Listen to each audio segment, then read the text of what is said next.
finally here. Mission Impossible Dead Reckoning Part 1. My most anticipated film of 2023. Something that just came to my mind is how in that more recent trailer reaction I did for this film, I mentioned how I wanted Part 2 to be released, just 1 year after this film. I said I couldn't wait 2 years. I was glad to hear that Mission Impossible Dead Reckoning Part 2 is going to come out next year. But as far as this first film, Ethan and his team must face their most dangerous threat yet, one capable of affecting the entire world. As always, new faces appear, including an old foe that Ethan shares an interesting past with. So as you can see, I have the Blu-ray of Jack Reacher behind me. That was one of Christopher McQuarrie's earliest films, which again, I'm just so glad that once he was discovered, he was able to finish off this franchise, because he has a great vision when it comes to these films. So as you could probably expect, there was a lot of anticipation when I was sitting in that theater seat rewatching Fallout and how incredible that film is. How are they going to continue the franchise off of that chapter? But just in the end, this film was awesome. And one of the things that this film really gets right that I didn't put too much thought into, okay, what is the story that they're going to come up with? Fallout's story was so complex, so massive, so intense. How are they going to come off of that? And they actually pulled it off. They actually made a main threat that makes sense, having a story that has to be broken up into two parts. It's this threat that as soon as it's introduced, you're just thinking, what's the point of even getting out of bed to even think of trying to stop that thing? The trailers have lines of dialogue that hint at it, but they don't go in depth. They don't reveal too much about it, and I want to respect that. I'm gonna stay as spoiler free as I can when I'm talking about this. But they come up with this plot line that is very current, especially in how we use digital things, how we use AI and the internet, and also touching a bit on how the news can be unreliable and sway people different ways and have slants, and it does really interesting stuff with that plot to incorporate all these current day topics. This thing that Ethan and his team are up against is basically the Thanos of this franchise. And another thing that surprised me out of this movie is that for as much growth, as much character development that we've already gotten with Ethan with these 6 films, this film still manages to act as an expansion of this character. Expand on this character in ways that actually gives context to things that we've seen him go through in the other films. Especially when you get to our main villain, this guy named Gabriel. The relationship between these two characters, there's enough there in this chapter for you to get invested in these people coming head to head, but this film still leaves the door open for more answers. But as far as this guy by himself, he's this character that has a certain personality, but then in contrast with the subtleties that this actor puts into his performance, is this character that's kind of a paradox, that he's not really a normal person. But then there are these small things that the actor adds in that makes him a very real person. This is a character that's set up through his actions to be very dangerous. And that shade of ambiguity, it just adds to him being very mysterious.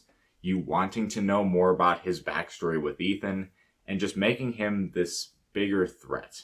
But then there's this other villain, this woman called Paris, played by Pom Klementif. I hope I'm getting that name right. This actress plays one of my favorite MCU characters of all time with Mantis. I just love that character. She's just so wholesome and just so likable to be around. But I was just interesting how she would pull off the opposite of that and just be a villain character. And she did it really well. She does a lot with facial expressions in this film that say a lot about her character. But on top of that, something that really took me by surprise is that she actually went on kind of this arc. It actually paid off well for this character. It wasn't clear at the beginning that she was going on a journey, but then it was slowly revealed through the film, and then, that's actually pretty cool. I like that.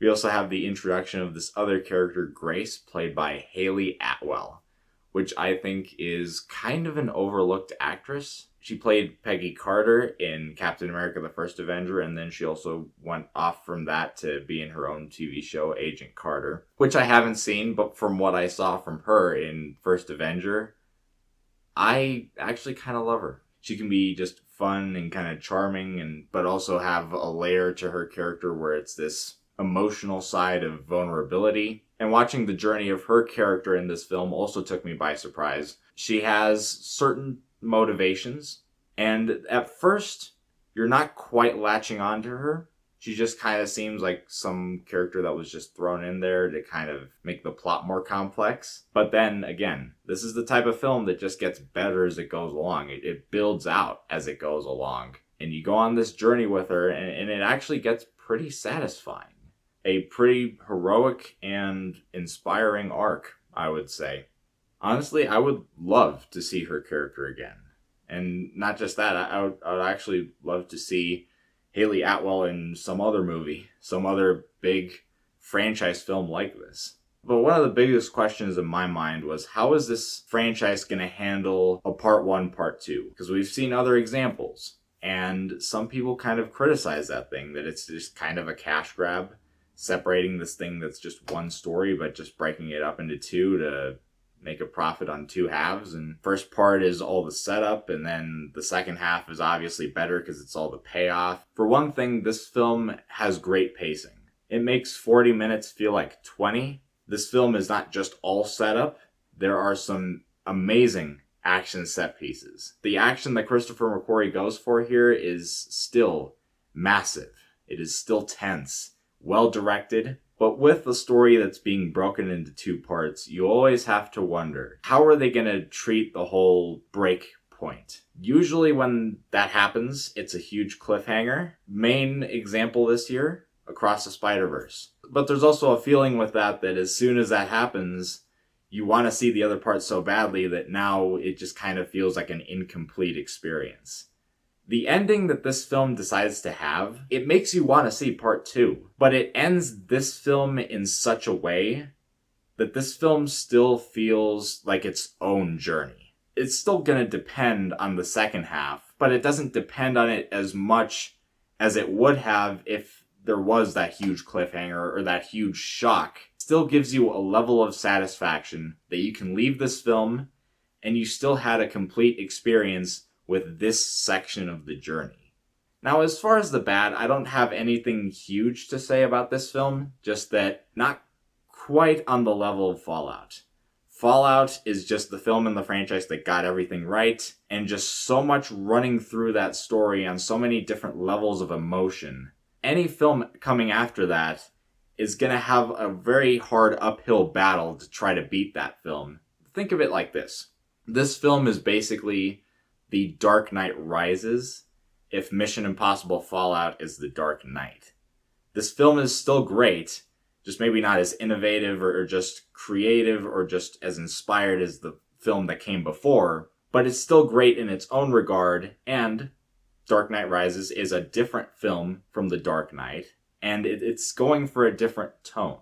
The action is not quite as fresh as it was in Fallout. Still great, but this film focuses more on its story and building out this final chapter in this franchise. As much as there is that good break of still having this satisfying part 1, I feel it's going to take me until I see part 2 until I fully have conclusive thoughts on this film.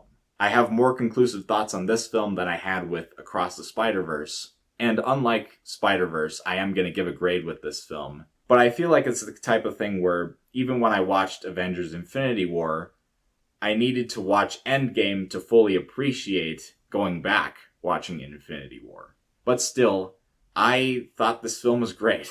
Number 1 most anticipated film of the year, and usually when a film, you have so much anticipation for it, it kind of just crumbles and it's not what you expect it to be. This film, it lived up to my expectations. Again, not quite on the level of Fallout. I'm still going to need part 2 to see where that ends to fully appreciate this part of the journey. But as far as just this film, it is one of the best of the year so far. I'm going to give Mission Impossible Dead Reckoning Part 1 an A.